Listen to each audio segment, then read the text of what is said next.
What's up, Wing Wing Nation? This is Joe here. We are cooking up a national tour, but we need some info from you. So if you click the link below, there's a survey. We need to know which cities to go to. If you want us to go to your hometown, let us know in the survey below, and we will consider it. It takes like 30 seconds, and you get 10% off our online store if you complete it. And come see us live in person. We're gonna have car meets, we're gonna have contests, we're gonna have sim racing. It's gonna be so fun. So let us know where to go, get 10% off merch, and it's a win-win. And let's get into the show.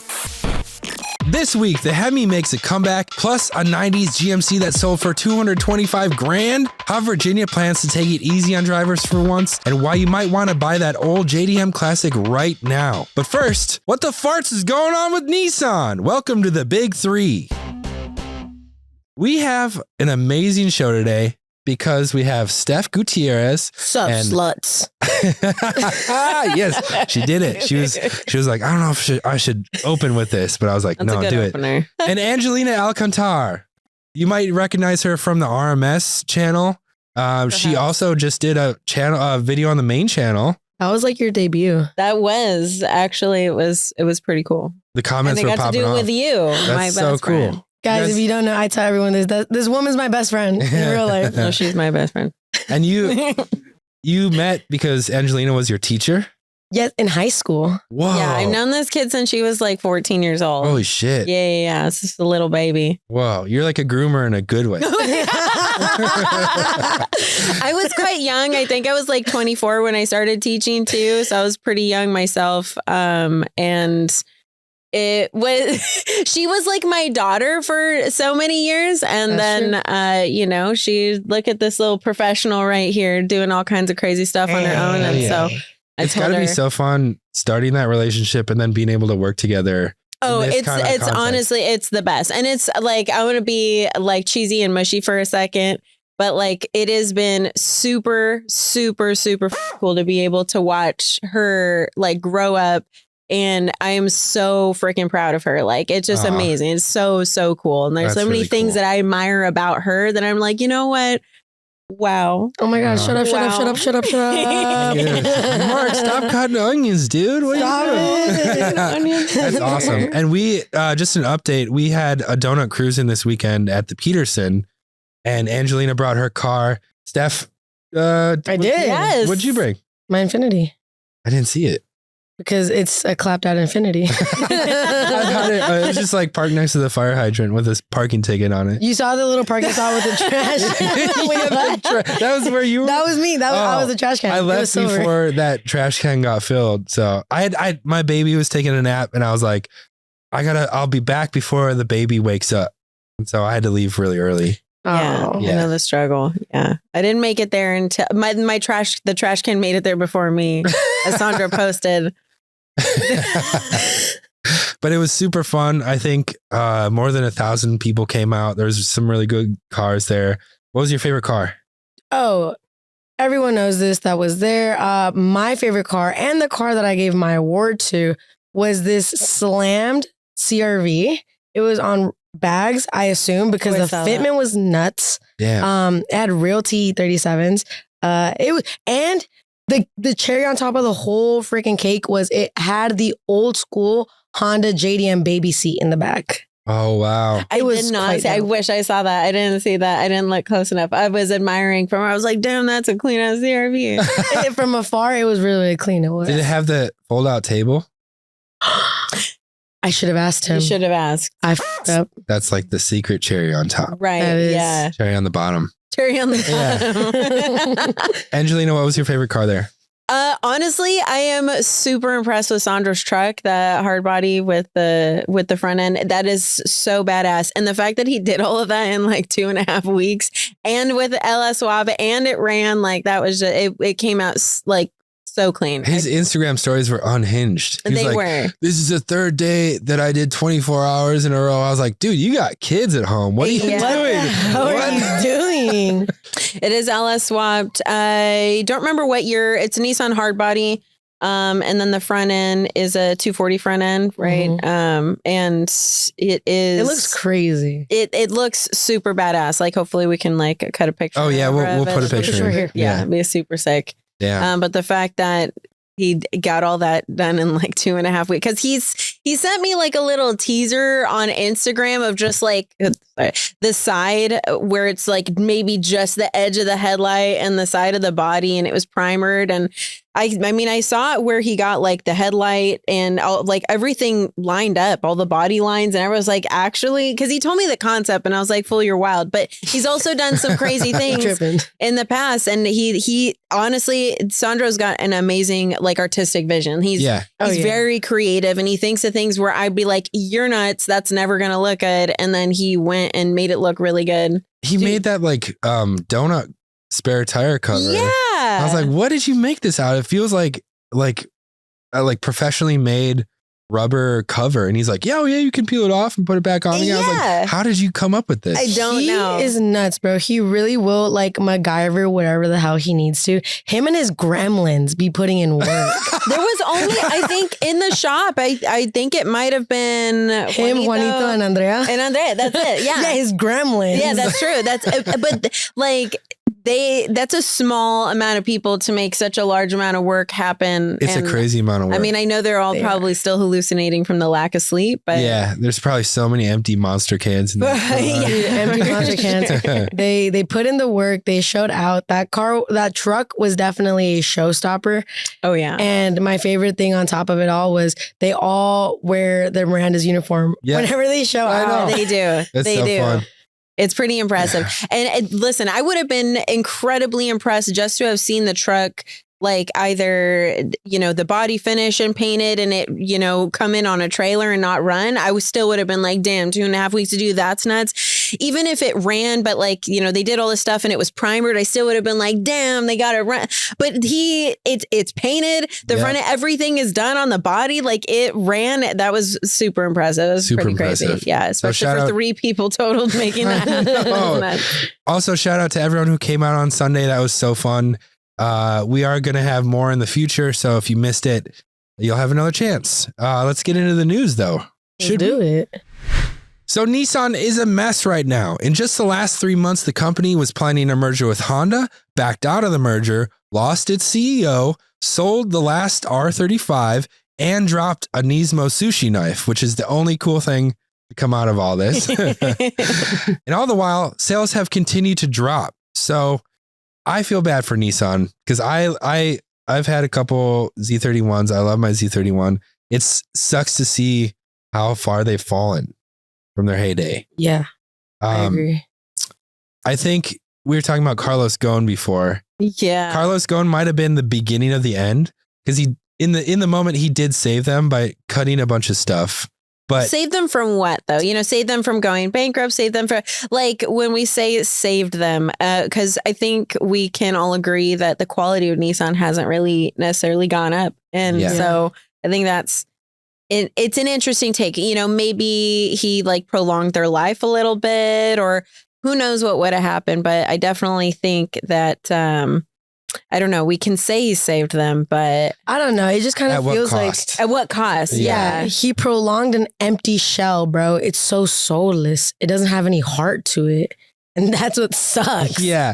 But my point is like, they've been going through this, like the beginning of the end started 25 years ago, which is crazy to think that they've been like on, surviving that long as a shell of themselves. And do we know when the merger happened with Renault? It was around 99. Okay. So Carlos Ghosn took over as CEO when that happened because he was part of Renault. They had only Japanese CEOs up until then. And so they were like kind of freaked out at the time to have this foreigner come in and be like, how do you know our voice as a brand? Yeah. And they really just did it to make a bunch of cuts. The cuts worked for a while. Then they kind of became like fleet vehicles. The CVT was introduced, and then that also killed part of the soul. The massive part, like a huge chunk of the soul. I feel like Nissan got such a bad rap because of these CVTs. Yeah. No good. They're still known for it. What do they last like? Brand new trains will last like 60,000 miles. Like they're not good. I feel like, and I'll just say it, Nissan was its best when it was Japanese.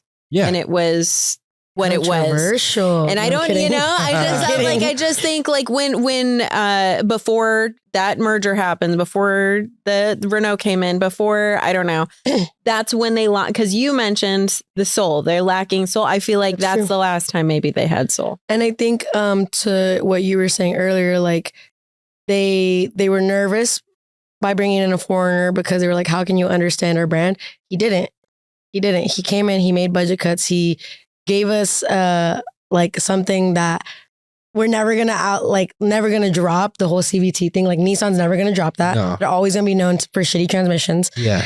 And I don't know, he didn't understand the brand, and he did a lot that like you said, started the snowball effect to what it is now. Yeah. And I don't think there's any coming back from that. Because like it's tough, dude. So. I don't know. I don't think it's impossible. Tough, yes. Will it happen? I don't know. I think it's possible. Well, what are they known for now? They're known for fleet vehicles. They're known for like... Well, that's just it. Because like before, when they were great, what were they known for? They were known for performance. Yeah. You know what I mean? And so I think we have a lot... There's this big following of Nissan that's just waiting for it to come back. Yeah. And they're holding out, and everybody's getting older, and they're just like, please, it's Nissan. us. And that's a testament to how strong the brand image was in the 90s. Is like people still wear vintage Nismo shirts and hats or whatever. Mm-hmm. But the last Nismo, not the last one, but like the 370Z Nismo was just boring. The performance upgrades were negligible. There was like appearance upgrades, every part of the 370 Nismo was just so lackluster. Like you said, the performance was subpar at best. It was, competing with the 350Z.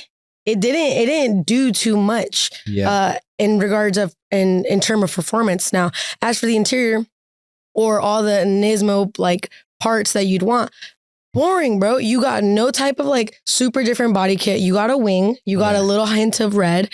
The interior, you got a placard that said, "Oh, this is a Nismo certified Nismo," and red stitching. Yeah. Have you seen the 350 Nismo? That was like the dopest body kit you could have. Yeah. Yeah. It's the diluting of the brand. Mm-hmm. And it's not just Nissan, it's their performance division, which is like, at least spend some money in making that part cool. And we know it works. Like, look at Harley, right? Harley knows who their riders are. What do? They all go buy their bikes and they go customize them and do things to them, right? And so what did Harley do? They say, well, this is what our buyers want. Yeah. Let's do that from the factory so you can buy a bike and you don't have to do anything and it looks like you fix it up. And now they're thriving, right? Yeah. Like, I feel like Nissan just needs to get back to their good old roots, the heart, the roots, the people that love them. Like, stop trying to cheap it out and sell to people that don't want you. Like, you're selling to a market. Like, yes, that's quick and cheap, easy money, but like, I feel like if you build that soul back, you build the following. People don't care. They like, that's Nissan, that's Nismo. I want that. Yeah. But then it starts to lose its soul over so many years. They lose that. Now people are, how many 370s do you even see on the road a lot? Like, it wasn't like even the 350, it came out. It was badass. They did a good job. The Nismo came out. That was badass. They did a really good job. And they still hold even their the value. GTR, the R35, like, I just feel like they did such a good job. And then they just like let it sit out to rot. Like, I know. Yeah. And then, not to mention the R35 was around for 17 years? Yeah. And it's like, I understand not having the capital to like develop a new like R36 or whatever. But you can't do something? You can't do like a facelift or something on it, Yeah. Nobody's saying you have to come out with a new engine or anything. Yeah. You just put something in there. Make it look like you tried. I don't know. It looks like a Sentra to me. I can see the resemblance. I felt a little bit of that. It spent some time. It grew on me a little bit. And then, it sat out to rot and everybody forgot about it already. Yeah. And it's like, okay, what's next? The mass market is not your market, Nissan. Yeah. Let me tell you something. They're messing with Hondas and Toyotas, not y'all. So, come back on our side. We'll welcome you back. That's such a good point. You might as well, because listen, you're not going to compete with Toyota and Honda's reliability. Yeah. They've already built that. Nissan would have to build that over some time to get that. Like if you don't have that, why you're competing with people who are going to outcompete you. So go back to what people want. That's the style. That's the performance. Yeah. I hope Ivan Espinosa, the new CEO, is watching this. Nice. You've been doing your reading, huh? Listen, I can read sometimes. Yeah. I can form sentences. Basically, if you don't know, Nissan has hired a new CEO, Ivan Espinosa. Shocker, Espinosa means he's from Mexico. But Nissan has said that this dude is a car guy. All right. Cool. He's a Glad we got that out of the way. cool car guy. Former chief planning officer. I don't know what that means. That could be a title, or he could for real be a car guy. Who knows? Maybe he planned car meets. Oh, wait, actually, that's kind of that's a dope job. But this is to further solidify, if you didn't hear this before, that he is a car guy, bro. Just know he drives a new Z to work every day. Every day. I feel like he works for Nissan. So obviously you're going to drive a Nissan. You might as well drive the You get it for free. You get it for free. So I feel like that's a low bar. Yeah. Like you're saying he's not a car guy right now? He might be. He might be, Wow, but they're that's not. the headline tomorrow. If he was planning car meets, I'd say like that's points in the car guy. But so far, it sounds like you ever go to like a gas station when you're driving the project car out or whatever, and somebody comes up to you and they're just like, "Oh yeah, like I thought about buying one of these. Like I'm a car guy," and you're just like, "I don't." Cool, thanks, man. I appreciate it. But like, you're self-proclaimed car guy. You drive a Z to work that you get for free. I know. Where's the car? Show me that you're a car guy. It's almost more sus that they have to come out and say that he's a car guy, where it's like, are you actually? Yeah. And also, it doesn't really matter because you're a businessman, and do car It guys does matter because they already officially came out that he's a car guy. I know. It does matter. I get it, but like, does that translate to like, is he going to save the company now that he's a car guy? Espinosa says he is open to merger talks, leading some to believe that the Honda deal might still be back on the table. Okay. He also said the GTR name is not dead and suggests he wants to bring back more enthusiast cars like the Sylvia as well. That I agree So- with. What we're just talking about. Yeah. He's saying all the right things. Yeah. I'm getting kind of emotional. Sorry. I'm getting really emotional No, my eyelash just stabbing the shit out of me. I feel like the merger with Honda could be a good thing, right? They need a little bit more Honda in their life as far as... Do you think Honda needs Nissan though? No, I don't think so. No. I think Honda stands just fine on their own. Yeah. But I'm sure if it works out well, it could work out for both parties. Sure. People really respect Honda. And their Honda's push now is to become more of an off-road brand. I don't know if you saw this, but they came out with a picture of like 3 trail sports. What was it? The Ridgeline Trail Sports dangling from the tow hooks of each other from a crane. Wow. What? I've So, like, not seen that. The one on the top is holding like 14,000 pounds or something. And it's I like, wanna That's pretty nuts. Those are some serious tow hooks. yeah, it's funny. Like, you're going to need these tow hooks.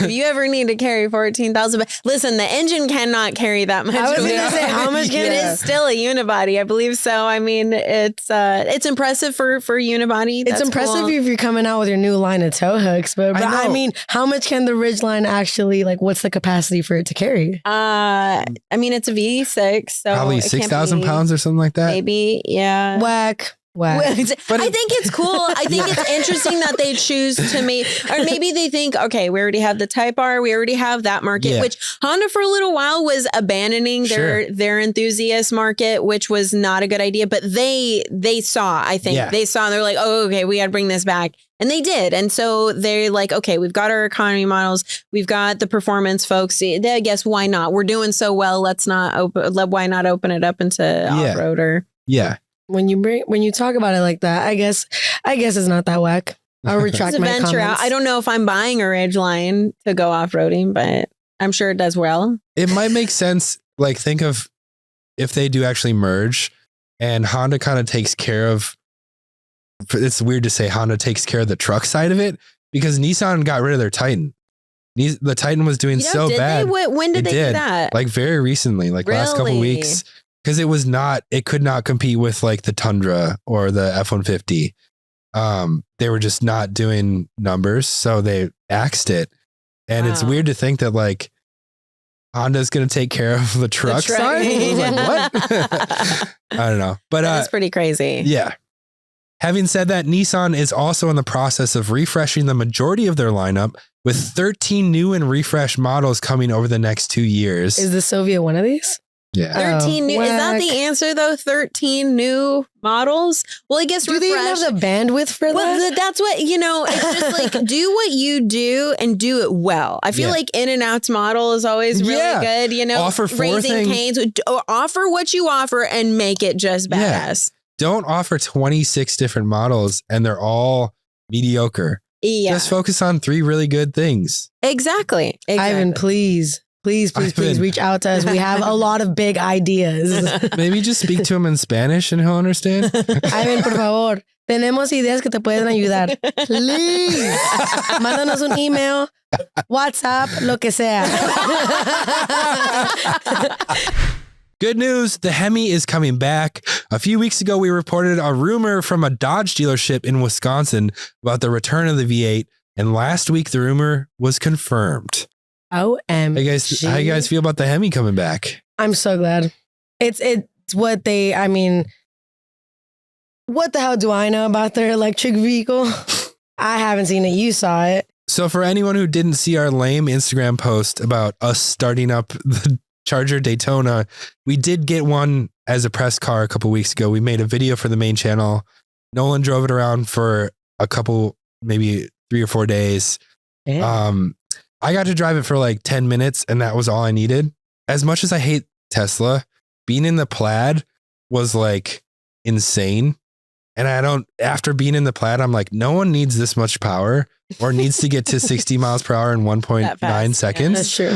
You're going to kill, like people are going to die easily. And so this was not that fast. So we're talking about a 5,800 pound car, which I think it makes over 400 horsepower. Doesn't feel like you're just ripping it. It feels like, and then you're suddenly at 60 miles per hour, which is not a fun experience. Yeah, especially when you're driving a car like that, you probably, you're getting in the driver's seat, you're expecting something else. And I will say, as far as EVs go, it actually looks pretty good. I didn't think I was going to like it from the pictures. And then you see it. That's what's been happening with a lot of cars lately. Like the Integra, I was like, oh, I didn't really like how it looked in pictures. Yeah. And then I saw in real life and I was like, oh, it's actually really sick. The front splitter on the hood actually looks really sick on the Daytona in person. Yeah. And it looks good in gray or silver. Yeah. I mean, I only saw it I saw it in person once, but before I saw it in pictures, I was like, that's actually pretty sick looking. Then in person, it did look even better. I was like, you know what?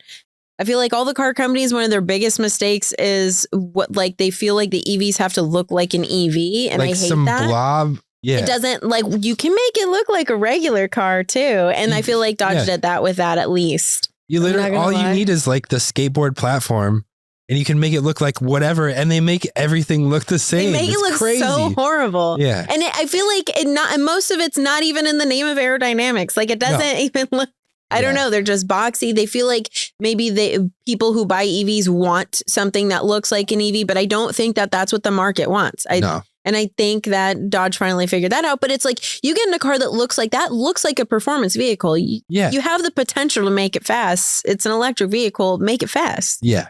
Exactly. I'm not going to lie. I don't know what this thing looks like. Hey,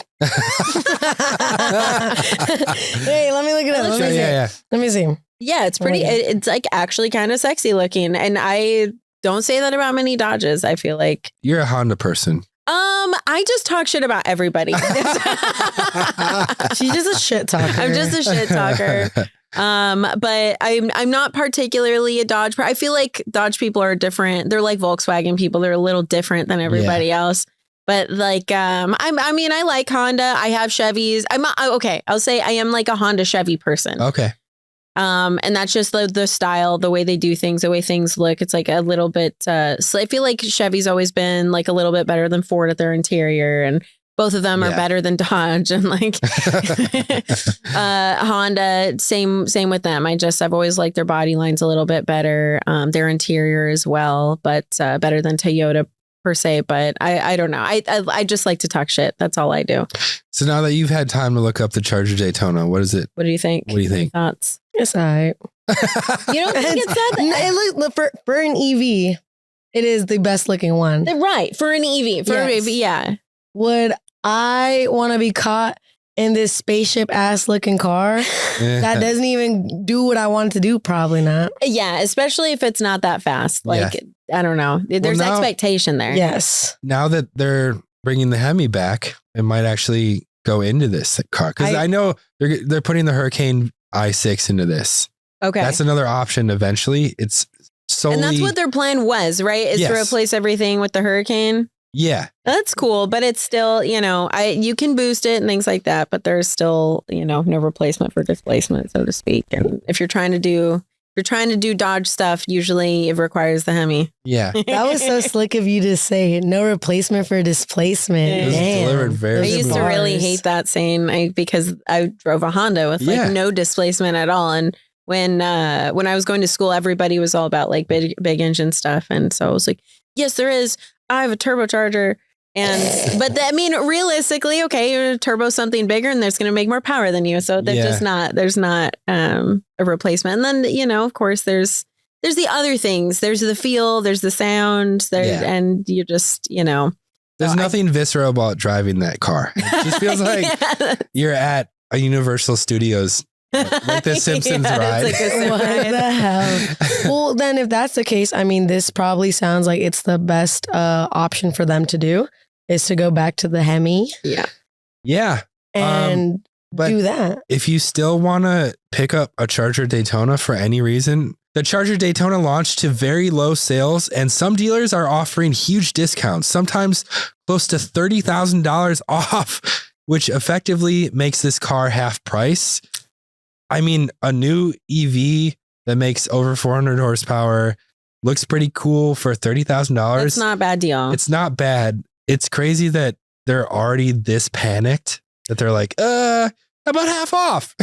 Well, I think they were probably also relying on the big push that was happening with EV. And I think, especially with like this new administration, and also we're all coming to we can all have pipe dreams and wish the world was a certain way or this or that. But like realistically, we don't have the infrastructure. We don't have means to make everybody. It's not for the better that everybody drives an EV. Where are we going to mine all of these things for the batteries? No. Where are we going to do with the recycle? Like there's a lot of things that we have to work out before we start thinking like, oh, we need to completely eliminate gasoline. And we never did that. We just made statements. Yeah. And I think all the car companies are like, oh, we got to get on the bandwagon. Everything's going to go this way.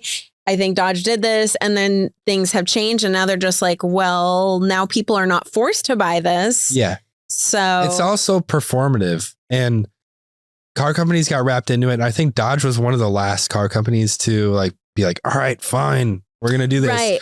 But in reality, like we did a wheelhouse on this a long time ago. And we figured out that if you own an EV for over 7 years, then it's actually better to drive an EV. But, unless you drive it for 7 years or more, you're not actually doing better than a gas car. Right. And if you buy a used hybrid, you're doing way better stuff for the planet than buying a brand new EV. Because there's still like lithium mining is horrible. They're destroying Bolivian salt flats for this kind of stuff. Like it's all performative. It's just like also putting the onus on us when like a bunch of major corporations are responsible for 70% of global pollution. And they're putting it on us to be like, well, did you recycle that bottle? Right. Are you using that cardboard straw? Yeah, it's like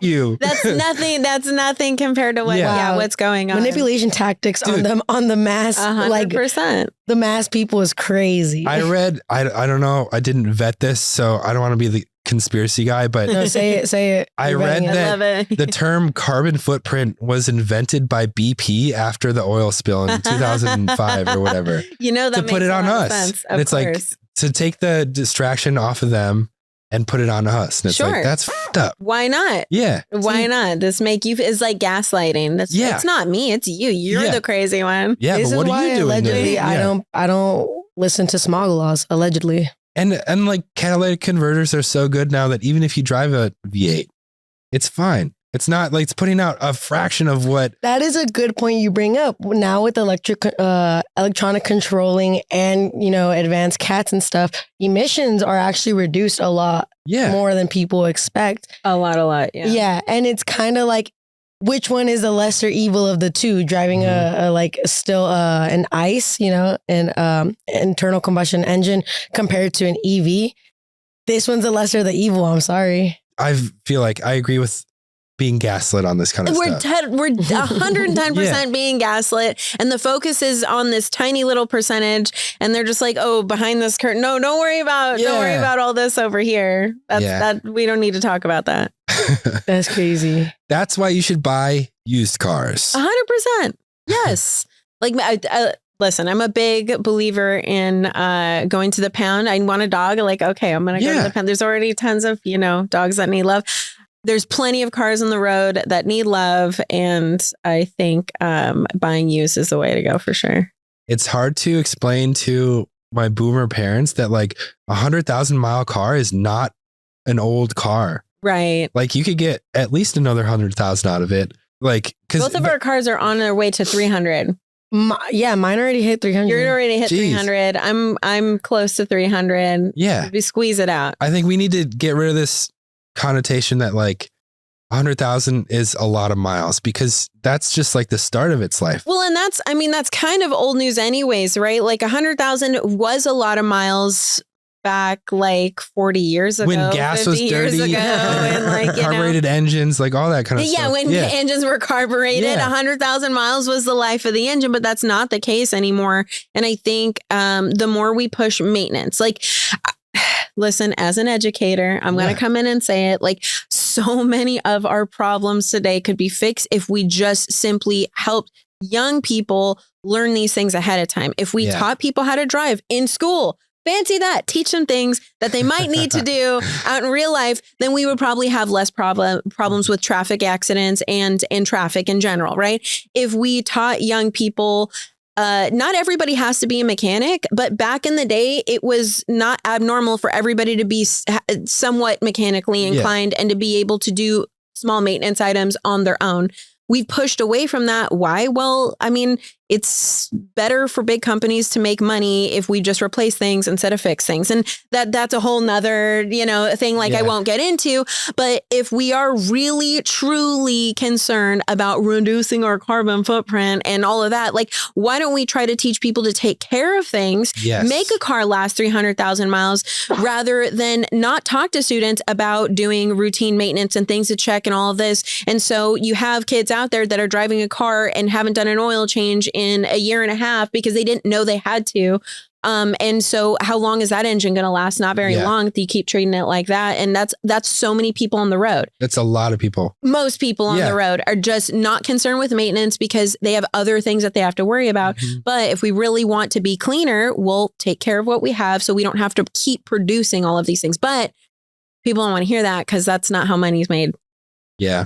That's crazy. Damn, that's a good point. That was a bomb drop on all of you guys. Holy shit. We should just stop the episode right now. But we're not. And next up, we're talking about just when you thought the used car market bubble popped, a GMC Typhoon sold last week for $225,000. So the Typhoon is the same as the Cyclone, but it's the SUV version. Right. It's like the Jimmy.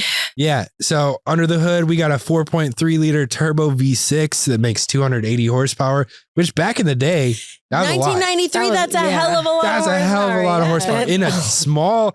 This thing, like we say SUV, but this thing is small. It's like today's compact crossover, yes.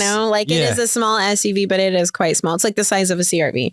Which is crazy. Like it is the size of a CRV and it sold for that freaking much. Like, yeah. So we talked last, I think when I wasn't here. This isn't like a spec, because I know for some of them they did like the Marlboro. Special, the Marlboro. It's nothing like that. No, I think it's just a well kept like. What the hell? That is. He has all his like maintenance records and schedules. Yeah. So as car enthusiasts, we've been waiting for the used car market to basically cool off for a little bit. Yes.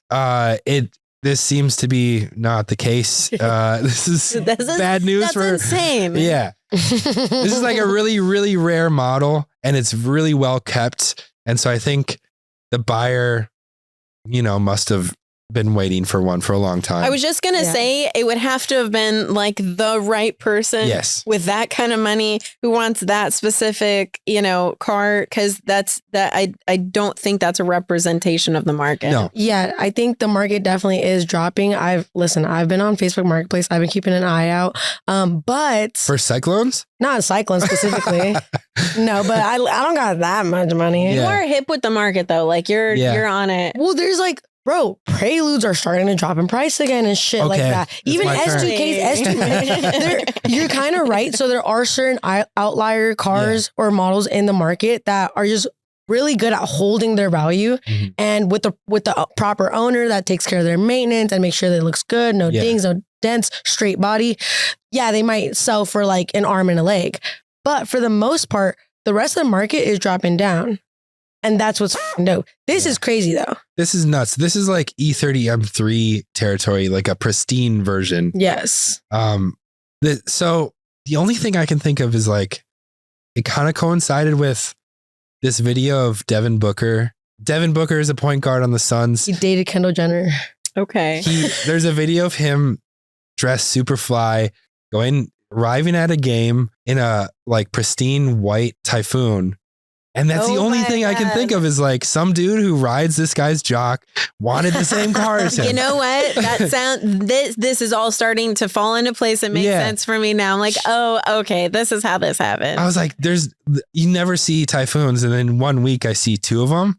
I'm like, this has to. It is cool though. So then that means he's a car guy. Cause I feel like this is like, this is a model that it's like, if you're a car, if you're a car person and you were likely alive during that time period where you're like, oh yeah, that's super cool. Let's just hope that the other NBA players are not car guys. So that we can get some cool cars for cheap still. Yeah, stick to your Bentleys and your Rangers and stuff. Yeah, your exotics. Don't come messing with these GMCs. Or if you do, keep it on the low, okay? Yeah. You know what I hear is really cool right now? Nissan Sentras. Let's try to get that. They're making Let's try to make a diversion. SER from the 94 SER. I feel like if Nissan did a better job with the way the Sentra looked, that model would have popped off a lot better. Yeah, I mean, it's the size of a Lancer. Like they could have made it. Yeah, Sentras, but it just doesn't. They just don't look that cool. No, they don't. My mom has one. And I would just think, shout out to mom. I just feel like Nissan, I've always said this and people can get mad, but Nissan is the Dodge of Asian products. Like when it comes to Asian, like a Honda or Toyota or Nissan is Dodge. And what do I mean by that? I feel like they do things in the name of being unique just to be like, we're unique, we're different. And it's not for the better, and being unique for the sake of being unique is not helpful. If you're unique, but it's also like better because it gets, better fuel economy or better performance or whatever, that's one thing. But like Nissan's the brand that doing a starter on a Honda is easy. Doing a starter on a most Toyota is, easy. Nissan, no, we buried it here. Or like, make it simple. You ever replace a cabin air filter on a Sentra? No. Any of y'all ever done that? Did you do that for your mom? Yes, I did. I did do it for my mom. I love my mom. All right. It is the thinnest, most dumbest little air filter. And you fold it in half, right? You fold it and then you fold it in half. Yeah. And then you crumple it up, bro. I am not f***ing with you. I think it says it in the service information. You crumple it up and then you just shove it in this little, little square hole. It's basically like putting like a dryer sheet in a tube when you're smoking weed. Allegedly. That would be the way to put a Sentra air filter in. That's how you put a Sentra. Why would you do that, Nissan? Why couldn't you just make it so it slides in like everybody else? Was there a benefit? Where was the payback on this? Where's the return on investment? Except for everybody just thinks you're stupid for doing this. Yes. I just don't get it. It's not even safe, space saving, because like a flat piece of filter takes up no space at all. Why would you want to make it like more? I don't know. Why? So It's every time I work on a Nissan, that's what goes through my head is just why? Yeah. Why did you do this? You didn't have to, but you did. You didn't. You didn't have to take it there. But you didn't have to take it there. You know who didn't also need to take it there? Virginia. Virginia might be for lovers, but it's also infamous among car enthusiasts who mostly know the state for low speed limits and heavy penalties and fines. I have done enough wheelhouses that I know Virginia sucks to drive through. The cops are really strict about speeding. The speed limits are low. I'm thinking like 55 for the faster parts. That's crazy. So why are we talking about Virginia in the first place? Well, news broke last Friday that the state looks set to pass a law that would give lawbreakers the choice of installing speed limiting devices in their vehicles as an alternative to license suspension or jail time, which it sucks either way. I just have a question of like why the severity of the consequences for like going over such a already very low speed limit to begin with. Like, so wait. So explain to me like on 5. What are we doing in Virginia? So if you get a reckless driving ticket, which could be 20 miles over the speed limit. So you're doing 80, you're reckless. Yeah. They could suspend your license, or you could get this little limiter put in your car that works with GPS to limit based on speed limit of the road you're driving on. That sounds disgusting. It sounds like some police state bullshit. Yeah, that's nuts. Yeah. I'm not for this. You could just say that going 20 over the speed limit's not reckless driving and give somebody a freaking speeding ticket like every other state. I don't think that's reckless. When I think of reckless driving, I think of like 100 plus on the 110, doing 110 on the 110. That's what doing 110 on the 110. That's what I'm thinking. I don't know, like going like 80 miles per hour in like a 50 zone, like. Not saying that like you should break somewhere. the law, but yeah, what if you're, and that's just it. Like, okay, you have this GPS device that's going to limit your speed. There are some scenarios that the law does not take into account, like emergencies, medical emergencies. My wife is in the backseat having a baby, or somebody's bleeding out or something. I'm going to go past the speed limit so I can save a freaking life. Okay. Dude, I read the worst story maybe I've ever read on Reddit, where it was like arborists were working with chainsaws, and this chainsaw slipped and cut into this dude's groin, and he was bleeding out. And so they were speeding on the highway, and this Karen just was like, "Oh, they're speeding. I'm gonna like block them and go slow." And they couldn't get around her, and they're just like honking, like trying to get past this woman. Finally, they get to the hospital, and the dude had bled out, and he didn't survive. God. And she has the gall to like jump out of her car and be like, "I'm calling the cops on you," like blah blah blah, all this bullshit. And so they just took like the tourniquet that they had on his leg that was just covered in blood and just like threw it on her windshield. And it's like, you dumb. You're not the cops. Like, let the cops deal with it. I hate some freaking super civilian ass fools, bro. Yeah. I'm the police. Super. You are not enforcing no freaking laws. Who the hell are you, bro? This is really bad of me, but I really do hope that one of these days someone catches me. Because if a Karen ever gets on my way, I'm gonna be like, bitch, who are you? Yeah. Are you the police? Why you worry about me? Your life must suck for you to be worried about me. And I'm a random to you. That's what it is. They lack control in other parts of their lives, and people like that, they just feel like they got to be in control. And those are the people who make the worst managers, who make the worst cops, warehouse warriors, who should not be in any point of authority and somehow make it there. And maybe they're not, but they're only level of authority is I am in a car and I can block you or try to. I can be a bitch. And as soon as you give them any authority, they abuse it. And 100%. Rules for thee, not for me. Exactly. Yeah. But then if something doesn't work out for them, they expect everybody else to bend. Right now that you said Reddit, can I kind of steer us off topic a little bit? Okay, cool. Today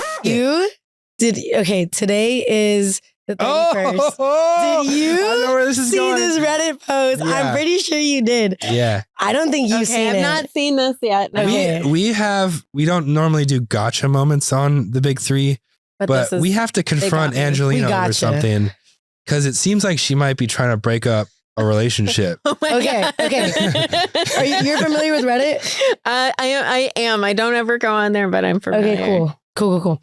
There's this Reddit post there on the subreddit called "Am I Overreacting?" I, 23 male, went to a meet and greet to see some members of a YouTube channel called Donut Media. I went to this meet and greet alone, even though I did invite my significant other, 24 female, which was busy during the event. But she said it was okay to go without her. She asked how the event went, and I sent her this photo, not really thinking much of it. Like, I had about 30 seconds to take a photo and get some signatures on a poster. So with that limited time, I didn't really pre-plan ahead how I was going to pose. I'm naturally a kind of awkward person, and so I defaulted to just having my arm around everyone's shoulder. Anyways, my significant other ghosted me out of anger/sadness and said that I was basically crossing the line by putting my arm around the lady to the left of me. I am wearing the blue shirt and the pose they were in leaning towards me. I managed to discuss it with her after her ghosting stopped, and she expressed that if the roles were reversed, that I'd be upset, but in reality, I'd be happy for her if she got to meet someone that she supports. I don't have attraction towards anyone, and I don't have anything to hide. It's not like I put my arm around their waist or anything like that. Don't want your man. My left arm is blocked by another arm going across everyone's shoulder. Ask away if you have questions, but am I overreacting? I feel so bad for this guy. You are the woman in question. It is you. Oh my God. I just he tagged me in that and I reposted the stories. I reposted it too. But this is guts. Angelina, quite provocatively, you were leaning towards him. No, yes, kidding. I'm kidding. No, you're not. Very provocative. No, you're not. Buddy. But that's crazy. That is, oh my God. She thought you were trying to steal her man. I don't want your man. All right. I don't want your man. Thank you for your support, sir. But that was professional. I feel bad for this dude. I feel really bad. If your girlfriend is ghosting you, you got to be able to talk about stuff too. Yes. You know, like, yeah, you can't just like stonewall. And I mean, like when you're emotional or something, it's one thing to be like, I need a little bit to calm down and then we can talk, but you can't like just ghost and get it. Like, I don't know. You can't be out there like super jealous like that. Like that. I don't even know him. I don't know his name. None of us know him, but we feel really, really bad about what happened between you and your girlfriend, dude. If you're listening to this, if you're watching this, if you don't hit us up, we'll reach out to you. We want to send you some merch for you and your lady as a peace offering. Yes. Maybe that'll reconcile your love and your flame again. Yes. Trust us, Angelina does not want your man. We both have other men in our lives, so we don't. We're okay. So very professional. I'm just kidding. I do have a boyfriend. Yes, I'm the other man in her life. I'm so glad we got that cleared up because I thought she was trying to steal him. From that picture? I was like, wow, she's leaning her head more than 15 degrees. More than 15 degrees. There are people in the comments that are discussing the way that you're leaning. What? And how they're like, she's not mad at you. She's mad at her. And how provocatively. That slut. Slut alert. That's why I had to stop using Reddit. I'm like, why are we trusting these people as professionals? These are randoms. How... I mean, it went viral though. You don't have to explain yourself at all, by the way. You did nothing wrong. It's just so funny the things that people 27.6K upvotes. That's wow. crazy. Wow. Donut Media's made it. I do not like understand. I mean, I guess it's entertaining for me, but like I don't understand what people choose to spend so much time discussing certain things that, and that's silly of me for me to be like, listen, this is stupid. You shouldn't think that this is important and waste a bunch of time on it. But I guess people do. So, Well, listen, he needed some solid advice. He was going through some relationship hardships after this meet and greet that he was very hyped for. I read a comment that he said that and I felt so bad because he was excited.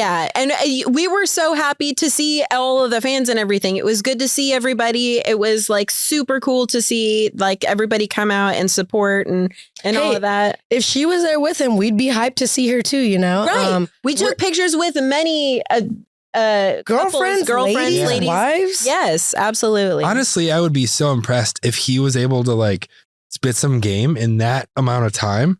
That would have been like epically impressive. Yeah. So we got 15 seconds. Yeah. I'd be like, fool, you got 50 seconds. Do not spit no game at me. Let me chop it up with you for 15 seconds. Take a picture and give you this sign poster and sign this poster. Yeah. This is an announcement for everyone. Do not spit game at me in 15 seconds, bro. I will not be impressed. I will make fun of you. Not anything you can say. There's nothing you can say. And she's very fast and witty. So I'm really mean. It won't turn out. It won't turn out well. If you were thinking about importing a car, used or new, you might want to do that right now. Last week on the show, we talked about how it seemed like the import market was finally plateauing a little bit, but just days later, another round of tariffs were announced that would affect both new and used imports. That means anything on a ship already. So if you were on Japanese Craigslist and you got a little Honda Acti van coming over on the ship, you're going to have to pay 25% more now. Sucks. Yeah, sucks a lot. It sucks for that dude who got his Ferrari shipped over on the radioactive container that had to be sent back because now it's going to be 25% more and it was already in the port of Oakland. Oh, I don't know if you heard about this. No, I didn't. What? This YouTuber we talked about last week imported a Ferrari. It got to the port of Oakland and it didn't pass the radioactive test. And so he thinks it was the container. So because of the laws, it had to be sent all the way back to Japan, put in a different container, and now it's on its way back or something. Oh my. I would be so upset, bro. Yeah. Imagine you can see it. And it's almost to you, and they're like, no, it's got to go back and then come back again. Oh my gosh. That's insane. That's playing with his emotions. I feel like you want to talk about carbon footprint again. Come on. That's a waste of resources. Yeah. Why? Not a better way to do that? No. That's so nuts. This marks the third time in 3 months a 25% tariff has been announced, but the first that it would actually take effect on used cars. What the hell, used cars, bro? That doesn't make any sense. That's crazy for used cars. Bro, they don't want us to have anything fly over here. That's actually, they don't. Actually, yeah. They really That's don't. the plan. You will own nothing. The plan. Yeah, you will own nothing. They USA only. They want everyone to, with cars, with houses, they want everyone to rent. And they want subscriptions with cars. Like it's all. I don't like the direction that a lot of that's going, but I don't think it has to. I think it's up to us as a consumer. And I think the more people listen to things like this and more people who want to stay informed and the more the word gets out and the more we inform young people about this too, it doesn't have to go this way. But this is the direction that they are trying to push. We speak with our dollars. So if we buy used cars from other people that are just like us, then we're sending them a message. I think we're going to see a huge tide shift coming up because no one wants, it's the average car price right now is $48,000 for a new car. No one wants to pay an extra 25% on that. No. Buy used cars. Talk to the people that you're buying them from. Yeah. That's also something we should teach people is how to buy a used car and not get ripped off. You can. What to look for, big important things to look out for. There are certain things you can do besides kick a tire, Yeah. I'm going to just start stealing shit, dude. I'm going all the way back to back in the day. The shadow thief, Stephanie. Yeah, smash and grab Steph. Smash and grab Steph.